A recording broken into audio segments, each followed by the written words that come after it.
Hebreërs 10, onthou, Hebreërs is 'n belangrike brief om ons te leer waarna die Ou Testament gewys het. Hebreërs se groot boodskap is, Jesus is verhewe bo alle dinge. Hy staan bo alle dinge. Nou as mens dink aan die bedieninge in die Ou Testament en skepsels wat mens ook raakloop in die Ou Testament, soos die engele, Moses, die Ou Testament offerdiens, die priesterdiens, dan wil Hebreërs sê, Jesus is verhewe bo dit, en dan dat die volheid van die verlossing in Jesus gevind moet word, en dit is maar eintlik wat Hebreërs leer. So kom ons lees dan Hebreërs saam, maar in hoofstuk 10, so ons gaan daar vanaf vers 1 lees, en dan lees ons daar tot vers 30, want die wet, wat 'n skaduwee het van die toekomstige weldade, nie die beeld self van die dinge nie, kan nooit deur dieselfde offers wat jaar na jaar gedurig gebring word, die wat toetree tot volmaaktheid lei nie. Anders sou hulle opgehou het om geoffer te word, omdat die wat die diens verrig, nadat hulle eenmaal gereinig is, geen bewussyn meer van sondes sou gehad het nie. Maar in die offers is daar jaar na jaar 'n herinnering aan die sondes. Want die bloed van stiere en bokke kan onmoontlik die sonde wegneem. Daarom sê hy, as hy in die wêreld inkom, slagoffer en spysoffer wou u nie hê nie, maar u het vir my 'n liggaam berei. Brandoffers en sondoffers het u nie behaag nie. Toe het ek gesê, kyk, ek kom, in die boekrol is dit van my geskrywe, om u wil te doen, o God. Nadat hy hierbo gespreek het, slagoffer en spysoffer en brandoffers en sondoffers wou u nie hê nie, en het u nie behaag nie, wat volgens die wet geoffer word, het hy daarna gesê, kyk, ek kom om u wil te doen, o God. Hy neem die eerste weg, om die tweede te stel. Nou dit is die eerste is die ou verbond, en die tweede is dan die nuwe verbond. Deur hierdie wil is ons geheilig, deur die offer van die liggaam van Jesus Christus, net eenmaal. En elke priester staan wel dag vir dag, om die diens waar te neem en dikwels dieselfde slagoffers te bring, wat tog nooit die sondes kan wegneem nie. Maar hy het, nadat hy een slagoffer vir die sondes gebring het, vir altyd gaan sit aan die regterhand van God, en wag nou verder totdat sy vyande gemaak is, 'n voetbank van sy voete. Want deur een offer het hy vir altyd volmaak die wat geheilig word. En ook die Heilige Gees gee aan ons getuienis, want nadat hy tevore gesê het, dit is die verbond wat ek met hulle sal sluit na die dae, spreek die Here verder, ek sal my wette gee in hulle hart, en in hulle verstand sal ek dit skrywe, en aan hulle sondes en hulle ongeregtighede sal ek nooit meer dink nie. Waar daar nou vergifnis van hierdie dinge is daar geen offer meer vir die sonde nie. Terwyl ons dan, broeders, vrymoedigheid het om in die heiligdom in te gaan deur die bloed van Jesus op die nuwe en lewende weg wat hy vir ons ingewy het, deur die voorhangsel heen, dit is sy vlees, en ons 'n groot priester oor die huis van God het, laat ons toetree met 'n waaragtige hart in volle geloofsversekerdheid, die harte deur besprinkeling gereinig van 'n slegte gewete en die liggaam gewas met rein water. Laat ons die belydenis van die hoop onwankelbaar vashou, want hy wat dit beloof het is getrou. En laat ons op mekaar ag gee om tot liefde en goeie werke aan te spoor. En laat ons onderlinge byeenkoms nie versuim, soos sommige die gewoonte het nie. Maar laat ons mekaar vermaan, en dit des te meer na mate die julle die dag sien naderkom. Want as ons opsetlik sondig nadat ons die kennis van die waarheid ontvang het, bly daar geen offer vir die sondes meer oor nie, maar 'n verskriklike verwagting van oordeel en 'n vuurgloed wat die teestanders sal verteer. As iemand die wet van Moses verwerp het, sterf hy sonder ontferming op die getuienis van 2 of 3. Hoeveel swaarder straf, dink julle, sal hy verdien wat die Seun van God vertrap het en die bloed van die testament, waardeur hy geheilig is, onrein geag en die gees van genade gesmaad het? Want ons ken hom wat gesê het, my kom die wraak toe, ek sal vergelde, spreek die Here, en weer, die Here sal sy volk oordeel. En ons lees tot daar, Jesus in hierdie Sondag, afdeling Sondag 30, julle kan die Sondag 30 daar by julle oop hou, ek gaan studerendtyd daarna verwys, so ek gaan nie voor die tyd dit voorhou nie, maar in hierdie Sondag 30, word daar vir ons een ding geleer, en dit is dat Jesus vir die gelowiges, vir sondaar mense, eens en vir altyd die verlosser is. Eens en vir altyd die verlosser is. Dit bring vir ons 'n groot troos, 'n groot vrymoedigheid. Dit bring vir ons groot rus en vrede tot ons siele, dat ons 'n verlosser het, wat eens en vir altyd ons kom verlos het. Dis 'n belangrike leer hierdie. Daar is niks wat ons hoef te doen om by te dra tot ons verlossing nie, niks. Jesus het alles kom doen, eens en vir altyd. En dit is in beginsel wat hier so duidelik uitgewys word in die Sondag afdeling, want in hierdie Sondag afdeling word daar gewys op die valse leer en die valse persone. Nou die valse leer wat hier uitgewys word is die mis, die Romeinse mis. En dit staan teen, die Romeinse mis staan teenoor hierdie Bybelse waarheid van Jesus het eens en vir altyd kom sterf vir die sondes. En ons gaan dit nou sien. Maar die feit dat Jesus eens en vir altyd 'n verlosser is, beteken dan ook dat hy as hy iemand kom verlos, dan kom verlos hy hulle daadwerklik, hy verander hulle. En wanneer ons dan kom na die nagmaal toe en ons besef die nagmaal is nie daar om iemand te verlos nie, dit versterk die geloof, dit werk nie die geloof nie. So dan moet mense wat na die nagmaalstafel toe kom, moet dan ook hulle self ondersoek of hulle werklik besef waaroor Jesus gegaan het, en dan moet hulle ook dan die ouderlinge in die gemeente self dan moet ook mense weerhou van die nagmaal wat in ongeloof volhard, want in ongeloof volhard beteken dat hulle nie Jesus as hulle eens en vir altyd verlosser erken nie. Goed, so in Sondag 30, dit is nou die derde Sondag afdeling wat handel oor die nagmaal. So dis 'n gewigtige saak in die Heidelbergse katekismes, maar dit is ook vir 'n rede so dat dit so diep behandel word, want daar was groot misverstand in die reformatie, spesifiek in die Romeinse kerk, waaruit dan die reformatie gekom het, oor die nagmaal. Nou ons wil hierdie Sondag wil ons belig uit Hebreërs 10, dit wat ons nou gelees het. Net voor hierdie Hebreërs 10 wat ons gelees het, en ons weet Hebreërs gaan oor Jesus se verhewendheid bo alle dinge, en dat die volheid van die verlossing in hom gevind moet word. Nou Hebreërs 7 stel dit Jesus op as die priester volgens die orde van Melchisedek, en onthou Melchisedek was mos die koning van Salem. Hy was sonder 'n begin en 'n einde, hy was koning en priester, nie soos Levi nie, want Levi was nie koning uit die koninklike stam van Israel nie.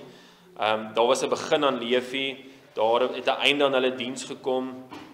Hulle offerdiens kon nie die sonde versoen nie. So Jesus het nie 'n begin en einde nie, hy is koning en priester, en sy offer is eens en vir altyd.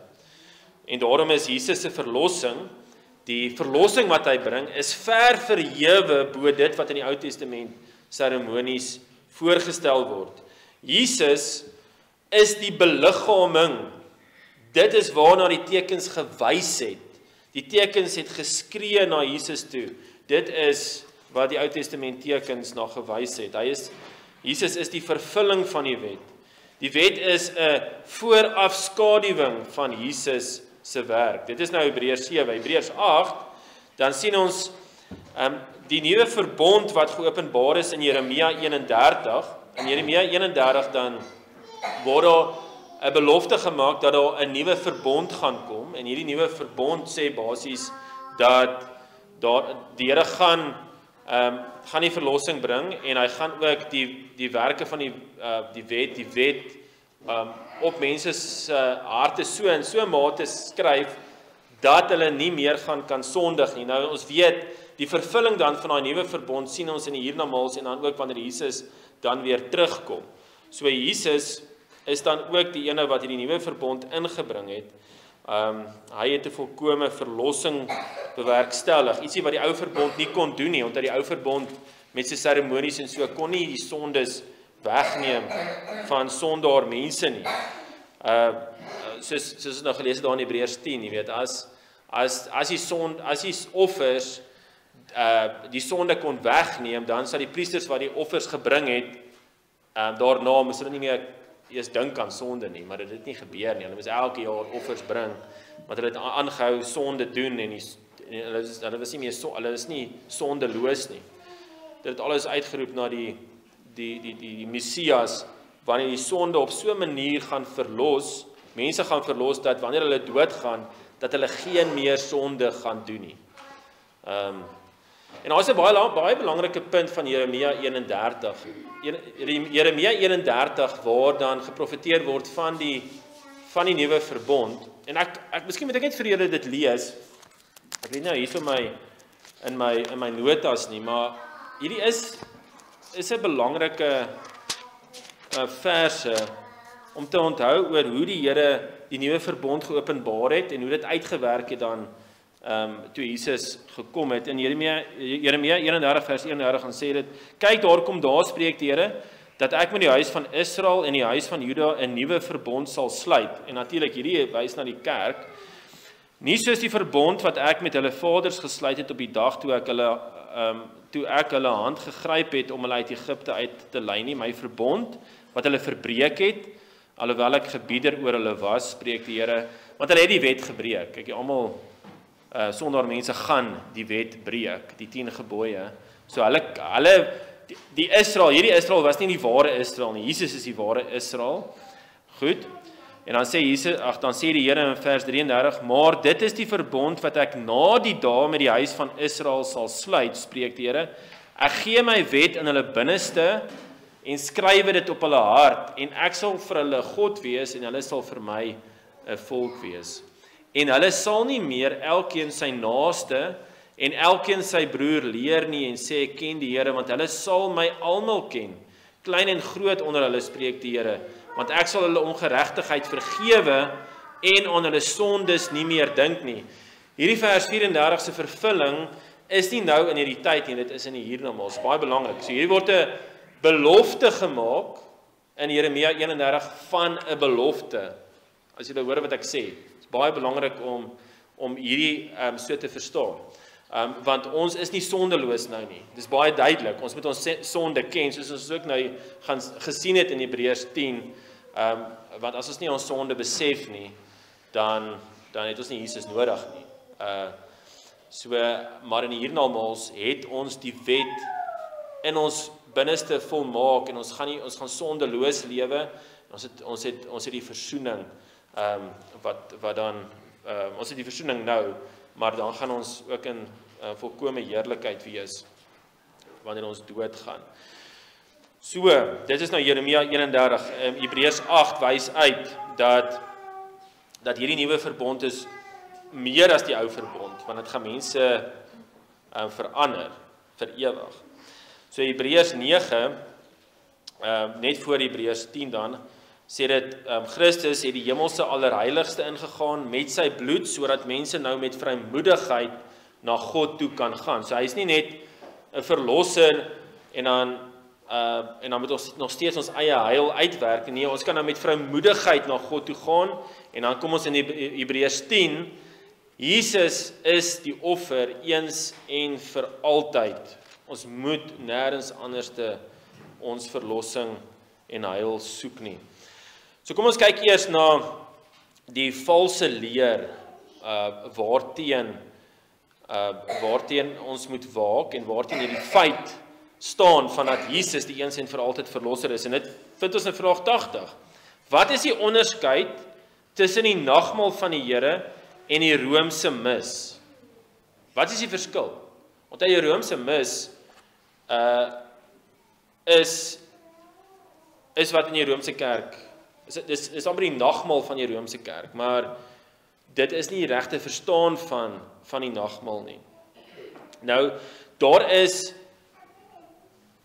ten minste vier maniere hoe ons kan sien hoe die nagmaal van die Romeinse mis verskil, ten minste 4.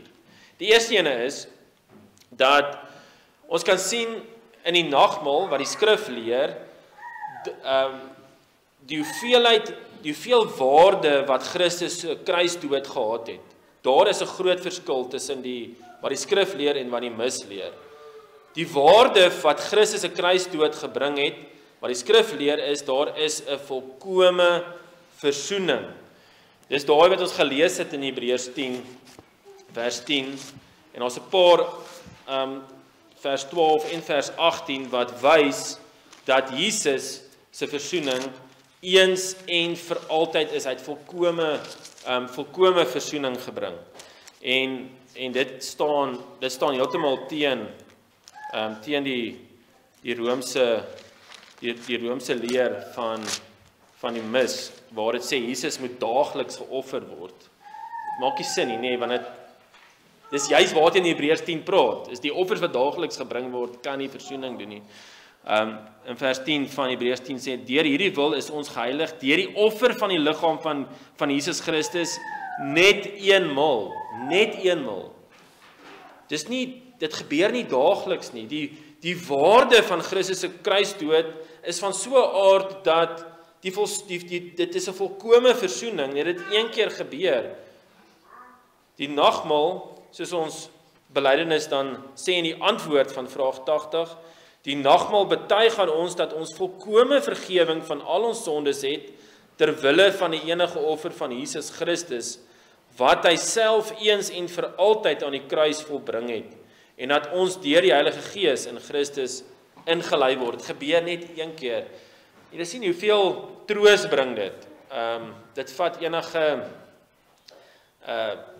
gewetenslas vat dit weg, want jy weet, Jesus het dit gedoen, ons volkome versoening. Teenoor dit sê die Romeinse mis, Jesus moet elke dag geoffer word vir jou sonde. Dis so twyfelagtig. Kom ons sê dat kerk word opgeblaas en nou kan die mis nie meer bedien word nie. Wat gebeur daai dag? Jy weet, as jou sonde is nie meer versoen nie, is 'n groot probleem. Die Romeinse mis daarenteen, julle sal dit sien, is daar in die antwoord van vraag en antwoord 80, die Romeinse mis daarenteen leer dat die lewendes en die gestorwenes nie deur die lyding van Christus vergewing van sondes het nie, tensy Christus nog daagliks vir hulle deur die priesters geoffer word. Die tweede verskil tussen die nagmaal en die Romeinse mis is ons siening en verstaan van waar Christus nou is. So die skrif leer dat Jesus is aan die regterhand na sy mensheid nou. As mens is hy daar aan die regterhand van die troon van die majesteit in die hemele, so sê Hebreërs 8 vers 1. Hy is daar as ons hoë priester, aan die regterhand van die troon van die Here, en aan die regterhand van sy Vader, Hebreërs 8 vers 1. En daarom bely ons, die nagmaal betuig aan ons dat Christus, wat nou na sy menslike natuur in die hemel aan die regterhand van die Vader is. Natuurlik, na sy godheid is Christus oral. Nou die mis leer, die Romeinse mis, daarenteen leer dat Christus liggaamlik in die brood en die wyn aanwesig is. Dit gaan heeltemal teen wat die skrif leer. Jesus kan nie daar teenwoordig wees by die nagmaal in die brood en die wyn nie. So dis die tweede verskil, is waar Christus se mensheid nou is. Die derde verskil is waar ons aanbidding gerig moet wees. Die skrif leer, Kolossense 3 vers 1, as julle dan saam met Christus opgewek is, soek die dinge daarbo waar Christus is en aan die regterhand van God sit. So ons aanbidding is boontoe, is na Christus in die hemele. Dis boontoe. Dit is nie horison, ons soek nie Christus in die brood en die wyn nie. So dis hoekom die Heidelbergse Katekisme sê in daai vraag en antwoord 80, die nagmaal betuig aan ons dat Christus daar in die hemel deur ons aanbid wil word. In die hemel deur ons aanbid wil word. Die mis leer, daarenteen leer die mis dat Christus liggaamlik in die brood en wyn aanwesig is en derhalwe daarin aanbid moet word. Jy sien die probleem, is dan dat jy die skepping aanbid en nie die skepper nie. En dit is 'n groot probleem. Die vierde verskil is hoe die nagmaal bedien moet word. Nou, ons lees van priesters in die Ou Testament, van die priesterdiens, by die tempel, en so aan. Die feit dat daar hierdie instandhouding van die priesterdom in die Rooms-Katolieke Kerk is, wys eintlik vir ons dat daar duidelik hierdie afdwaling is. En dit wys vir ons dan dat die Rooms-Katolieke Kerk nog steeds eintlik sê en adverteer dat Christus nie eens en vir altyd gesterf het nie, want daar moet nog hierdie priesters hierdie offer bring. Dat daar nie die einde gekom het aan die offers nie. Maar dit is Jesus wat daardie priesterdom vervul het. Hy is die hoëpriester wat ingegaan het. Eens en vir altyd. So daar is ook 'n groot probleem. Nou natuurlik, ons glo dat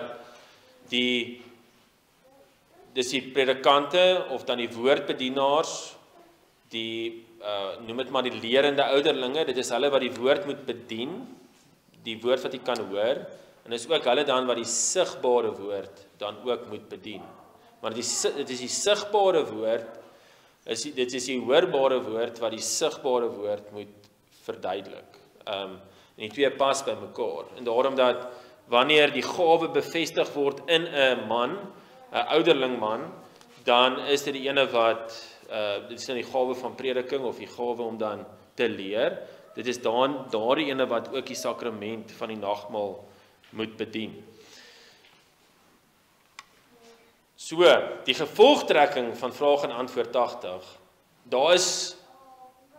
dit klink soos 'n radikale gevolgtrekking en daar is baie ongelukkig hedendaagse kerke selfs wat eintlik hierdie gedeelte heeltemal wil uithaal.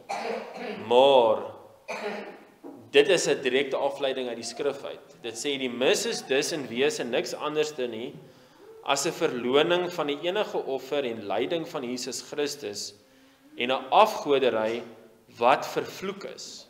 Wat vervloek is. Daar's nie seëninge in die mis nie. Mens moet dit ook besef. Jy weet, en dit is hartseer. En natuurlik weer eens, moet dit gesê word, onthou hierdie Sondag is die laaste ene van die Sondag oor die nagmaal. Die eerste twee Sondae het baie duidelik uitgewys wat die nagmaal beteken, wat die positiewe is. En dan sien ons eintlik hoekom hierdie eintlik so hartseer en afskuwelik is en hopeloos is en troostloos is as mens kyk na die mis. Dit is net hartseer.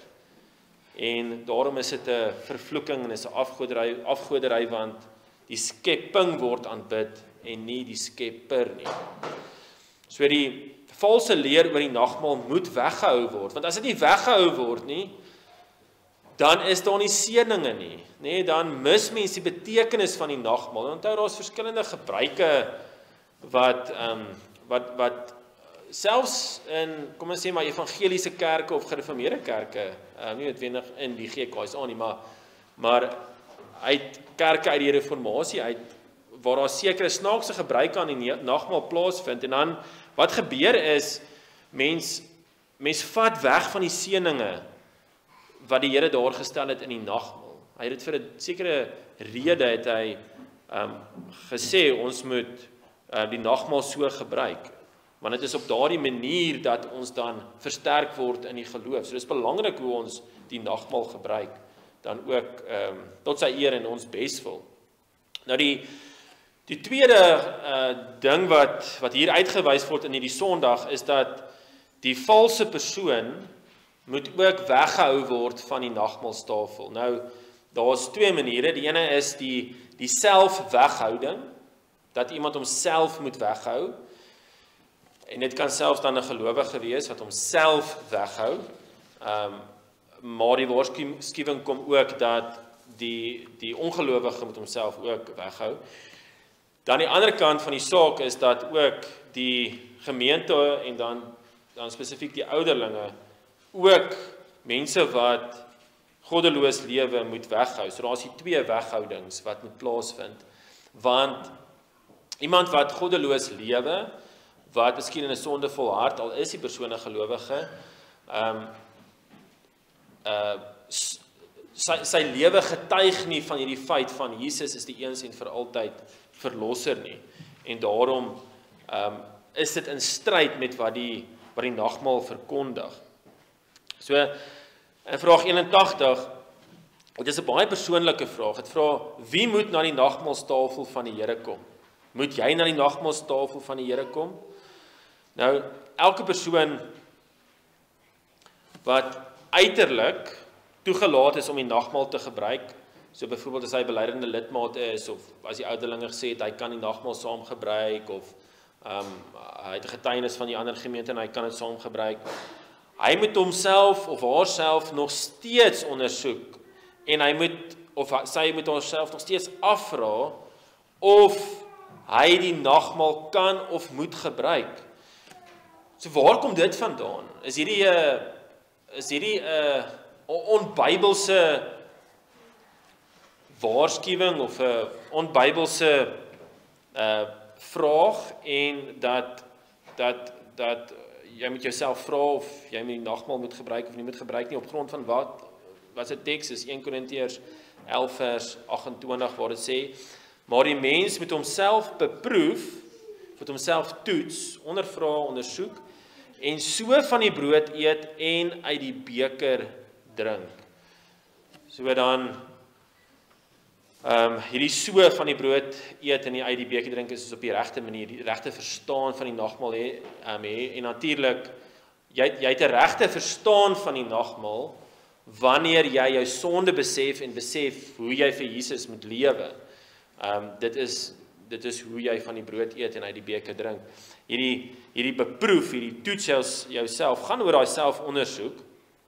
Nou, dit gaan nie oor of jy hierdie volmaakte bekering of geloof of lewe het nie. Ek wil niemand van ons het 'n volmaakte lewe nie. Dit is nie daaroor nie. Hierdie selfondersoek gaan ten diepste oor jou geestelike toestand en jou verhouding met die Here. En hoe lyk so 'n verhouding met die Here? Dit word uitgespel in hierdie antwoord van vraag 81. Het sê, hulle wat van wie hulle sondes 'n afkeer van hulle self het. So as jy 'n afkeer van jouself het, maar tog vertrou dat hulle om Christus wil vergewe is en dat die swakhede wat nog oor is met sy lyding en sterwe bedek is en die wat ook begeer om hulle geloof hoe langer hoe meer te versterk en hulle lewe te verbeter, daardie mense kan dan na die nagmaalstafel toe kom.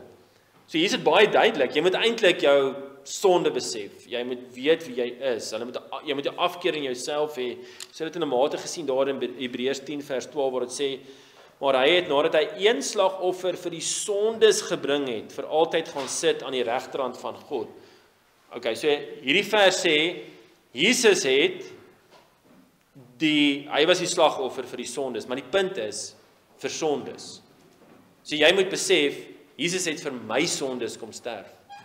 En die sondes wat ek vandag gedoen het, sondes wat ek die laaste week gedoen het. So daar moet jy die sonde besef wees, daar moet jy die afkeer van myself wees. Maar hierdie afkeer gaan verder. Daar is daar's 'n verlossingsbesef. Hierdie sondebesef moet oorgaan na 'n verlossingsbesef. Die wat die sonde besef het, maar tog vertrou dat hulle, so sê die antwoord in die Heidelbergse Katekismus, maar tog vertrou dat dit hulle om Christus wil vergewe is en dat die swakhede wat nog oor is met sy lyding en sterwe bedek is. Want dit is wat Hebreërs 10 vers 14 sê, want deur een offer het hy vir altyd volmaak die wat geheilig word. Hy het deur sy lyding en sterwe ons swakhede, ons sonde bedek. So iemand moet, die persoon wat na die nagmaalstafel moet kom, sonde besef, dit moet oorgaan na verlossingsbesef en dan moet dit oorgaan na dankbaarheid toe, wat die Here kom doen het. Die Heidelbergse Katekisme sê dan, die wat ook begeer om hulle geloof hoe langer, hoe meer te versterk en hulle lewe te verbeter. So as jy daai voorneme het, dan beteken dit, jy besef wat Jesus kom doen het. Jy besef, goed, ek is sondig, ek het die verlossing in Christus en ek wil vir die Here lewe. Dan kan jy na die nagmaalstafel toe kom. As jy weerhou word, dan is dit werklik dis tirannie. As iemand dan weerhou word, as hy gelowig is, as hy geloof bely en hy het hierdie eienskappe. Hebreërs 10 vers 23 tot 24 sê, laat ons die belydenis van die hoop onwankelbaar vashou, want hy wat dit beloof het is getrou, en laat ons op mekaar ag gee om tot liefde en goeie werke aan te spoor. So daardie is die doel van die gelowige se lewe is daai liefde en goeie werke. So as jy dit in jouself sien en jy wil dit doen, en jy het mense wat jy ook aanspoor, prediking, jy het gesprekke wat jy aanspoor in dit, en jy wil dit doen, jy wil verander, jy wil meer verander na die beeld van Christus, dit is waar die Here ons wil uitbring. En as jy daai toets gedoen het, en jy sien, dit is wat ek sien in myself, dan kan jy met baie vrymoedigheid die brood eet en van die beker drink. Maar, wat is die waarskuwing vir iemand wat nie die nagmaal so benader nie? So dit moet ook gesê word. Die heiligelaars en die wat hulle nie van harte tot God bekeer nie, eet en drink 'n veroordeling oor hulle self. Hierdie sien ons spesifiek in 1 Korintiërs 11 vers 27 en 29. Het sê, wie dan op onwaardige wyse, dis nou onwaardige wyse is nou die wat nie hulle sonde besef, verlossingsbesef en dankbaarheid besef het nie, hulle as hulle hierdie brood eet of die beker van die Here drink, sal skuldig wees aan die liggaam en bloed van die Here. Wat beteken dit? So, as iemand nou kom na die tafel, en hy gebruik het maar net uit gewoonte, hy het nie eintlik sonde besef, of wat ook al nie, hy weet nie rarig, en hy glo nie rarig wat Jesus kom doen het nie, jy sien het, wel hy kan heiligelaar is, kan heilig gewees, hy kan het miskien uiterlik wys, maar net om goed te lyk, maar wil nie rarig, tot eer van die Here lewe nie. As hy so die nagmaal gebruik, dan is hy skuldig aan die liggaam en bloed van die Here.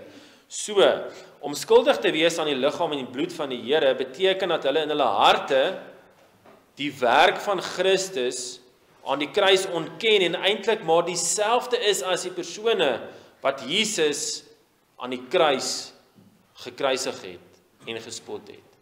Dit is wat dit beteken, om skuldig te wees aan die liggaam en bloed van die Here.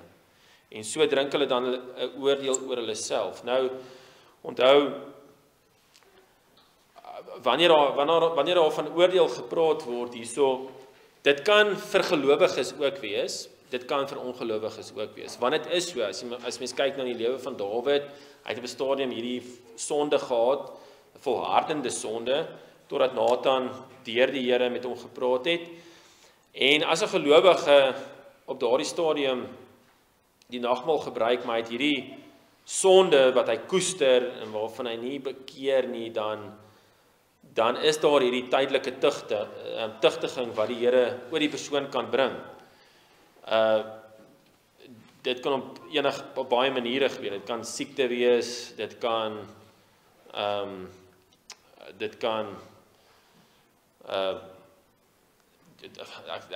aanvalle wees deur kom ons sê mense wat jou miskien jy kan hier swaar kry gaan basies. Jy kan deur nie noodwendig fisiese aanvalle nie, maar jy kan hier aanvalle gaan in die sin van, kom ons sê jy bely as 'n gelowige en dan sê jy nou by die werk en dan skielik hierdie aanvalle wat mense wat jou vasvat omdat jy nou hierdie gelowige is. So jy kan deur baie beproewinge gaan as 'n gelowige. Maar vir die ongelowige skynheilige kan dit die ewige straf beteken, hè? Dit kan beteken dat wel nou is jy die ewige straf waardig. So dit is net verdere veroordeling en 'n swaarder straf wat die persoon dan ook in die ewigheid kan kry.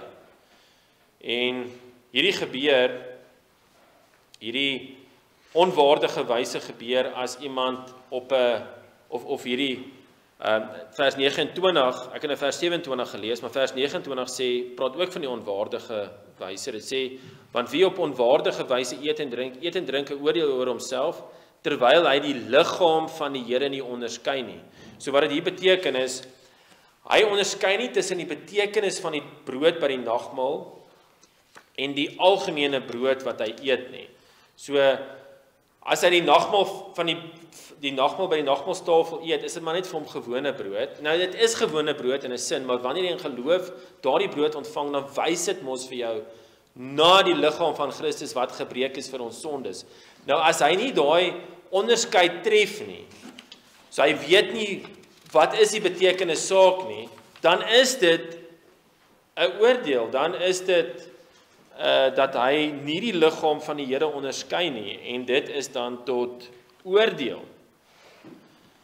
Hebreërs 10 vers 29 sê, hoeveel swaarder straf dink julle sal hy verdien, wat die Seun van God vertrap het, en die bloed van die testament waardeur hy geheilig is, onrein geag en die gees van genade gesmaad het. Nou, hierdie praat van die swaarder straf. So wat hier gebeur het is, in hierdie konteks van Hebreërs 10, is iemand wat in die gemeente is, hy's geheilig, uiterlik, deur die woord, in die sin van, hy's gelowig, hy's gereken as 'n gelowige, hy het 'n mate die seëninge van om deel te wees van die geloofsgemeenskap, want hy hoor die woord van die Here, hy hoor wie die Here is, maar hy trap op die bloed van hierdie Nuwe Testament, en want hy onderskei nie die liggaam van Christus nie, hy verag eintlik die tekens wat die Here gegee het, en dan kry hy 'n swaarder straf. So, dis wat die Heidelbergse Katekismes leer. Maar die heiligelaars en die wat hulle nie van harte tot God bekeer nie, eet en drink 'n veroordeling oor hulle self. So die selfondersoek of die selfweghouding is baie belangrik. Dis 'n gewigtige saak. Maar daar is ook die doelbewuste weghou, wat ook moet plaasvind, en dit sien ons nou by vraag en antwoord 82. Vraag 82 vra, moet die mense ook aan die nagmaal toegelaat word, wat met hulle belydenis en lewe, wys dat hulle ongelowig en goddeloos is? En die antwoord is natuurlik ja. Hulle moet nie toegelaat word nie. Hulle moet weggehou word.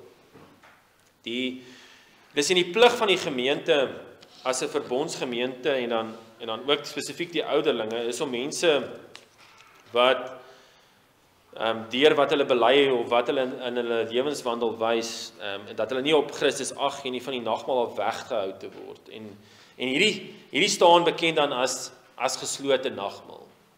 Nou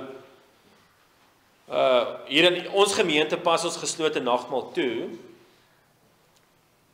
in die sin dat as ons weet daar's iemand wat in sy lewenswandel wys dat hy nie Jesus liefhet nie, of selfs deur sy belydenis leer dat hy nie Jesus liefhet nie, dan sal hy weggehou word van die nagmaal. Nou eintlik en behoort elke gemeente hierdie toe te pas. Daar moet 'n mate van geslote nagmaal wees by alle gemeentes, en daar is in 'n mate, want as mens daaraan dink, as daar, kom ons sê, hierdie belydende moslim is in die gemeente, imam, en almal ken hierdie gemeente, of almal sien hier is imam, en almal sien hy is daar, en daar is die nagmaal van die Here, dan glo mens dat die ouderlinge sal nie dat daardie imam, die moslim, die nagmaal gebruik nie. Ek glo meeste kerke sal dit doen. In daai sin is alle kerke of meeste kerke is en behoort dan geslote nagmaalkerke te wees, want hulle besef in die eerste plek wat die betekenis is van die nagmaal, dat dit vir gelowiges is om hulle geloof te versterk. Dis nie daar om die geloof te werk nie, en dat daar hierdie oordeel is wat hierdie persoon oor homself kan drink. Hy kan 'n swaarder straf kry, soos Hebreërs 10 vers 29 sê. So jy wil nie dit hê nie, en daarom sal jy nie die persoon by die nagmaal toelaat nie.